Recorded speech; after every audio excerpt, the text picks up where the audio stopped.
Hey guys, it's Looch.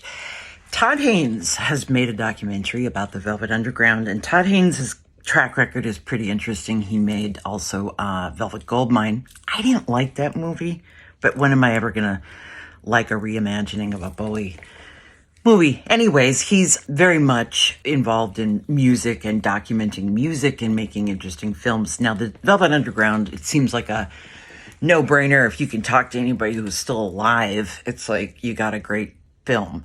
And that is the case with this. And me, I'm in a rock and roll band. That was my first time in New York, and I was appalled. This place is filthy. At first, I'll be perfectly honest. Have you ever seen an Andy Warhol movie? They're unwatchable. Now, I love the man. Loved, but they're unwatchable. At first, I thought that was the style in which he was going to be shooting this, because it was like Lou Reed looking into the camera from one of Andy's probably screen tests and then the voiceover. But what is really cool is to actually hear Mo Tucker talking about being a part of this scene. We started getting a following, but a lot of radio stations wouldn't play our stuff. And the whole idea of their sort of invention of what they were and how misperceived people thought Andy Warhol was like in the band and produced the records and stuff. And it's like, nah, he just maybe fueled some of the creativity and some of the space to work in.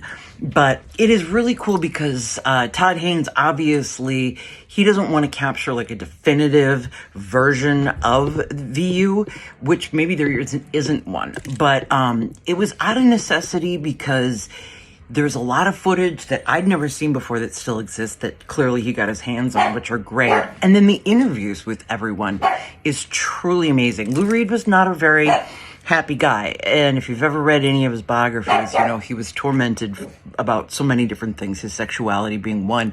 His parents even got him shock treatment, I think, when he was in his teenage years. So that should give you some idea of what he was battling. But it is so worth a look. Todd Haynes got a great reputation for making music based the Karen Carpenter story, remember, with Barbie dolls. But yeah, it's well worth watching just to see the footage and just to see those people actually speaking about the music and the insight and the love clearly that Haynes has for the band. It is streaming now, I think, on Apple TV.